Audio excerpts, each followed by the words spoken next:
Exploiting Affection, by Krishna's Mercy.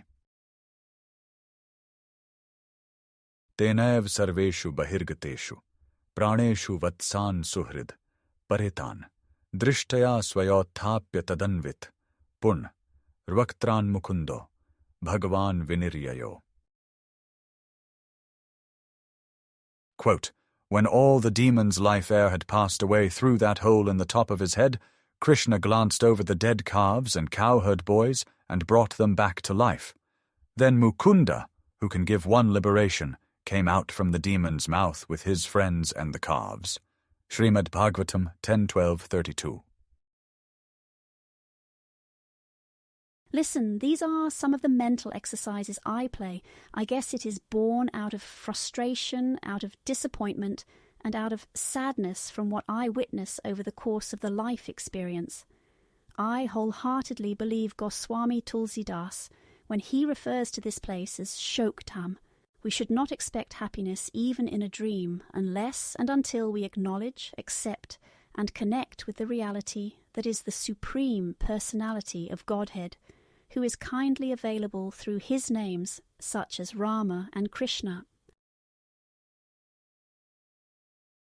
तब लगी कुशल न जीव कहूँ सपने हूँ मन विश्राम जब लगी भजत न राम कहूँ शोक धाम तजिकाम. Quote, for as long as there is not devotion to Sri Rama and the release of material desires, which are like an abode of grief, the living being should not expect to find welfare and peace of mind, even in a dream. Dohavali 131. The game I play is contemplating the worst kinds of human behavior. If I were hosting an awards show in my mind, where this is one of the categories, who or what would fill the roster of nominees?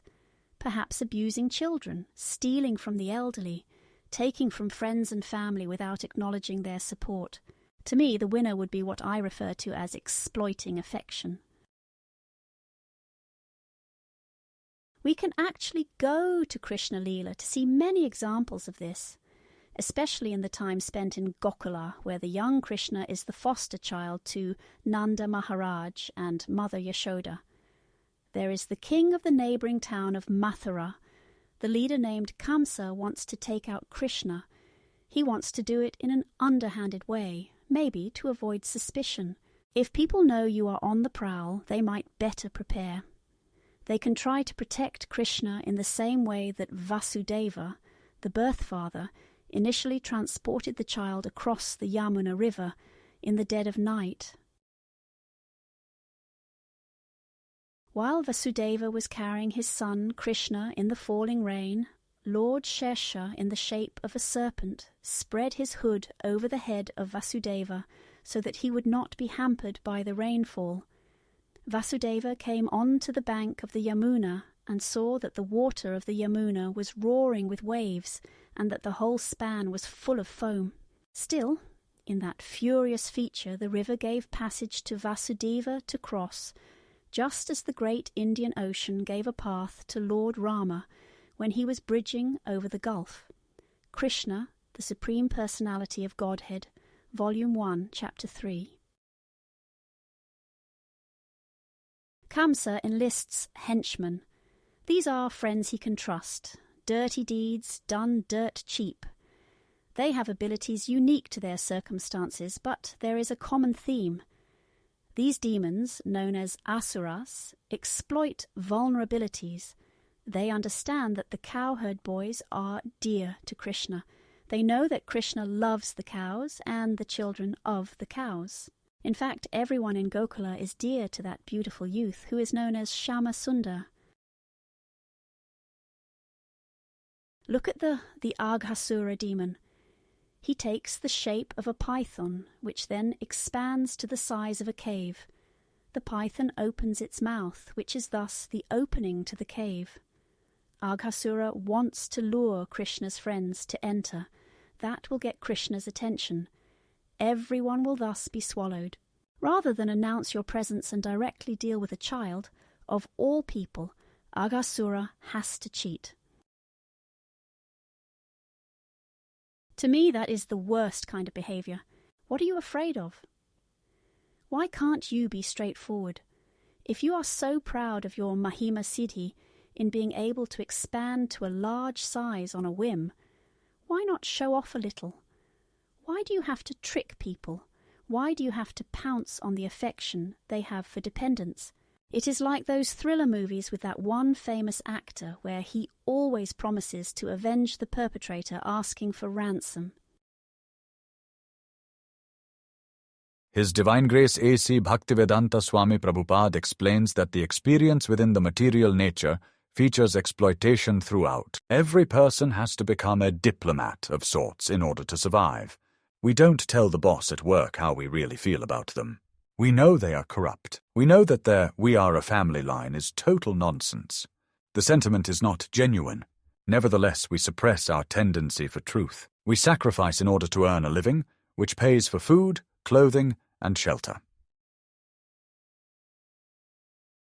Quote, "The material world is so made that unless one becomes a clever diplomat, his life will be a failure.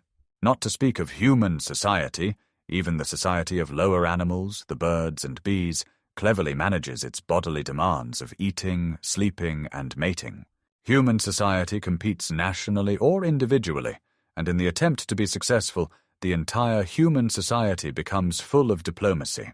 We should always remember that in spite of all diplomacy and all intelligence in the struggle for our existence, everything will end in a second by the supreme will. Therefore, all our attempts to become happy in this material world are simply a delusion offered by Maya." Srila Prabhupada, Shrimad Bhagavatam 339 purport. What to speak of strangers, even immediate family can exhibit the same tendency. The wife exploits the affection the husband has for their children. The husband exploits the lack of professional skills in the wife. The children might one day scheme to steal the property of the parents. They are too eager to take, and so they do not have the patience to wait for the inheritance. They might cleverly manipulate the will when no one is looking. While Kamsa's associates like Putna, Trinavata, and Aghasura do not play fair, Krishna has no problem. He enters the arena, as created by the adversaries. Krishna can cheat better than they can. If Putna wants an innocent baby to suck milk from the breast, Krishna will extract better than anyone could ever imagine. If Trinavata is expert at sweeping up innocent victims and whirling them high in the sky, Krishna can make that same expert helpless in trying to hold up the heaviest object imaginable. Krishna did not need to exploit vulnerability in Aghasura. Krishna dealt with the situation directly. He also entered the mouth of the python. He followed his friends. Krishna then expanded his own size.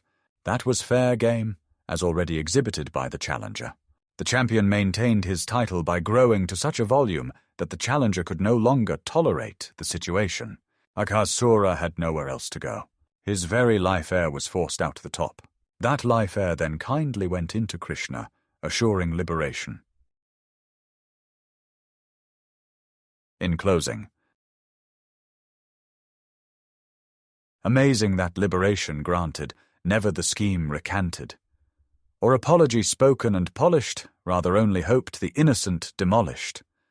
Aghasura the demon to python taking, and large cave with opening making. On the affection of his friends to lean, but Krishna played along with scheme.